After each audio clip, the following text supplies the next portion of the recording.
हमारे निशिकांत दुबे जी ने राहुल गांधी के खिलाफ एक मोशन लाने के लिए नोटिस दे दिया है, निशिकांत दुबे जी ने। और वो मोशन है राहुल गांधी को पार्लियामेंट से निकालने का और उन पर आजीवन प्रतिबंध लगाने का। खैर, वो निशिकांत दुबे हैं, लेकिन उनका कहना है बाहर कि अब वो सोरोस से राहुल गांधी के सारे संबंधों की पोल खोलेंगे। तो ये ऐसा करना चाहिए क्या? ये कितने प्रतिभाशाली लीडर ऑफ ऑपोजिशन के प्रति, जो ये कह रहा है कि आपने ट्रंप के साथ नेगोशिएट ठीक से नहीं किया, आपको अपने पूरी की पूरी 150 आपके 1.5 बिलियन जो लोग हैं, 150 करोड़, उनको टेबल पर रख देना चाहिए था। तो ट्रंप रोने लगता और आप ही बात मान लेते। देखें, राहुल गांधी या लाइक्स ऑफ राहुल गांधी के लिए एक ही मामला है। जैसे मैं अक्सर कहता हूं कि एक्स के पहले, ट्विटर के पहले आरफा खानम शेरवानी को कितने लोग जानते थे? कोई नहीं जानता, किसी ने नाम भी नहीं सुना था। वायर क्या था कोई जानता ही नहीं था।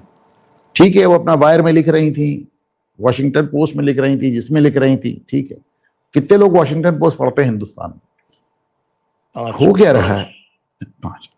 अभी एक दिन मैंने अपने एक शो पर कहा कि ये वॉशिंगटन पोस्ट की जो व्यूअरशिप है वो इतनी कम हो गई है उनकी ऑनलाइन, कि हमने कहा उससे ज्यादा जयपुर डायलॉग्स की है।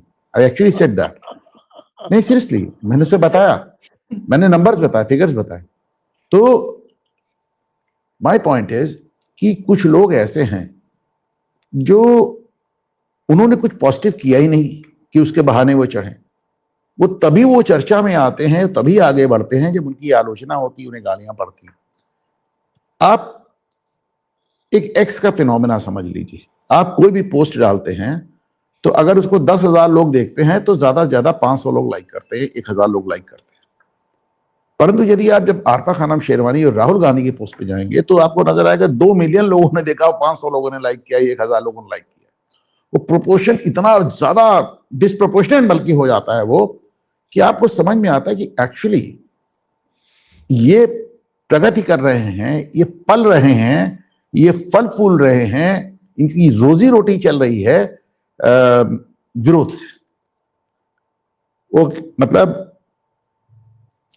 वो कहते हैं ना कि मुखालफत से मेरी शख्सियत निखरती है, मैं अपने विरोधियों का एहतराम करता हूं। तो आप इसे समझें, जितना ज्यादा आप आरफा खानम का विरोध करेंगे उतना ज्यादा उनकी रोजी रोटी चलेगी। हम तो एक नया चीज, अच्छा हुआ आज मैं पहली बार आप ही के चैनल पे इसको कह रहा हूं, मैं जा रहा हूं एक नई आंदोलन शुरू करने, और आप तो हमेशा सपोर्ट करते हैं हमारे पोस्ट को, जिसमें मैं कहूंगा कि इनको देखिए नहीं, इनको कमेंट नहीं कीजिए, नहीं, इनको ब्लॉक कर दीजिए। जब आप ब्लॉक कर देंगे तो इनका जो पोस्ट है वो आपके टाइमलाइन पर आएगा ही नहीं, और ये खाने पीने के मोहताज हो जाएंगे, यकीन माने। ये खाने आरफा ने तो मुझे ही ब्लॉक कर रखा है, तो मैं उसको क्या ब्लॉक करूंगा? मुझे भी ब्लॉक कर रखा है, तो मुझे पलट के ब्लॉक करना चाहिए ना, अभी तो आ जाता है। तो अभी ये रोजी रोटी के मोहताज हो जाएंगे। ये इनकी, आप जितने जाकर देख लीजिए, जितने एक्टिविस्ट हैं, वो दलित एक्टिविस्ट, तो मुस्लिम एक्टिविस्ट, फलाने ढिकाने, सबकी रोजी रोटी विरोधियों से चल रही है। जाके कमेंट्स देखिए, 1-2 कमेंट अप्रिशिएट होते हैं, बाकी सब गालियां हैं। उसी तरह हम राहुल गांधी पर आते हैं। राहुल गांधी ने वर्थवाइल ऐसा कुछ किया ही नहीं कि उनके ऊपर चर्चा हो। वाह वाह राहुल जी, क्या कह दिया आपने। कांग्रेसी भी उनकी चर्चा करने में शर्माते हैं, ज्यादा से ज्यादा पोस्ट लाइक कर देते हैं। परंतु जब निशिकांत दुबे हो या कोई हो, जब उनके ऊपर प्रहार करता है, जब वो उसी बहाने वो चर्चा में आते। आप मुझे बताएं, आखिरी बार राहुल गांधी किसी सकारात्मक रूप से चर्चा में आए? अरे भैया, वो तो यूपीए की सरकार में भी नकारात्मक रूप से चर्चा में आए थे, जब उन्होंने अपने ही प्रधानमंत्री का ऑर्डिनेंस फाड़ दिया था। आप समझिए ना, वो तो अपनी ही सरकार में नकारात्मक रूप से चर्चा में आते। उनके पास चर्चा में आने का कोई और सकारात्मक कारण, कोई और प्रयास, तरीका है ही नहीं। He can not do anything positive जिसको लेकर उनकी चर्चा हो। तो भाई निशिकांत दुबे, अच्छा, लेकिन निशिकांत दुबे की मजबूरी क्या है? निशिकांत दुबे की मजबूरी ये है कि भाई आप अपने सबसे बड़े फ्लैग बेरर को, आप अपने सबसे बड़े जिसे कहना चाहिए प्रचारक को, आप गुमनामी के अंधेरे में तो नहीं आने देंगे ना। भाई राहुल गांधी से बड़ा जब भी मैं कहता हूं नरेंद्र मोदी का इतिहास लिखा जाएगा तो राहुल गांधी का उसमें एक स्पेशल रिस्पेक्टेबल मेंशन होगा। Had it not been by Rahul, वो तो इस बार भी है ना, राहुल गांधी ने पूरे जो यूजीसी का जितना भी जैसी जो प्रतिक्रिया थी उसकी हवा निकाल दी। अरे यूजीसी की प्रतिक्रिया नहीं निकाली, मैंने तो इसको बाकायदा डेट वाइज अपने चैनल पे बताया है कि 2 तारीख को राहुल गांधी जिस समय जनरल नरवणे की किताब का इशू उठाते हैं उसके 18 या 17 घंटे बाद Donald Trump trade deal announce कर देते हैं और राहुल गांधी ने 1 हफ्ते के लिए संसद समाप्त कर दी, 10 दिन के लिए समाप्त कर दी। वो भी देखे, मैंने इस बात को बड़े डिटेल में समझाया है कि भारतीय जनता पार्टी को मैं बड़ा परेशान था साहब कि भाजपा को क्या पड़ी है, एक ऐसी किताब का विरोध कर रहे हैं जिसमें उन्होंने सिर्फ यही कहा है कि जनरल नरवणे को फ्री हैंड दिया है। भाई आप कह रहे थे कि ऑपरेशन सिंदूर में फ्री हैंड नहीं दिया, हमने यहाँ पे फ्री हैंड दिया है, तो आप क्या।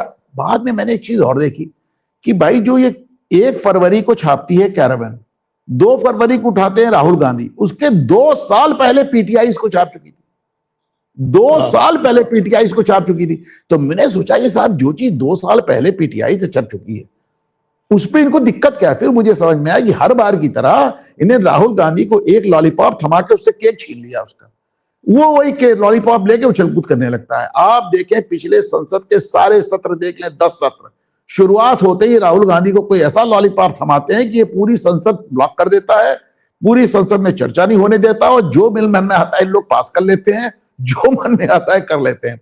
तो कुल अच्छा उसी दिन आप देखिए अगस्टा वेस्टलैंड को आपने एक रेनॉल्ड नाम से इंट्रोड्यूस किया, अडानी के साथ आपने समझौता कराया, आपका डिफेंस सेक्रेटरी वहां मौजूद था, आपका डीजी एक्विजिशन वहां मौजूद था, लेकिन उसके ऊपर चर्चा कौन करे क्योंकि राहुल गांधी ने तो 10 दिन के लिए संसद बंद कर दी। तो आपको जब कुछ करना होता है तो आप राहुल गांधी को एक झुंझुना थमा देते हैं और उस झुंझुने को लेकर Rahul Gandhi you up down करना शुरू कर देते हैं।